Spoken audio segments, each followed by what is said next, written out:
بسم اللہ الرحمن الرحیم، السلام علیکم ورحمۃ اللہ وبرکاتہ۔ کتنے پیسے ہوں تو قربانی واجب ہو جاتی ہے؟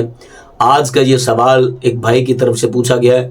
تو دیکھیں، قربانی واجب ہونے کے لیے کچھ شرائط ہیں، مثلاً عاقل ہونا، بالغ ہونا، آزاد ہونا، مسلمان ہونا، اور بالخصوص صاحب نصاب ہونا۔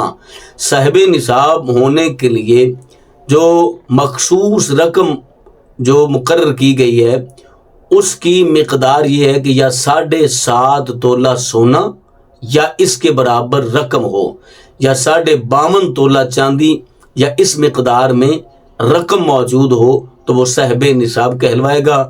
جب وہ صاحب نصاب کہلوائے گا تو اس پر قربانی واجب ہوگی۔ اگر نہیں کرے گا تو وہ گناہ گار ہوگا۔ صاحب نصاب ہونے کے لیے 7.5 تولہ سونا یا اس کے برابر رقم یا 52.5 تولہ چاندی یا اس کی مقدار میں رقم جس مرد عورت کے پاس موجود ہو اس پر قربانی واجب ہے اور وہ قربانی لازمن کرے گا۔ تو مجھے امید ہے کہ آپ کو سمجھ آ گئی ہوگی۔ اپنی فیملی کا بہت سارا خیال کیجیے گا۔ اللہ نگہبان۔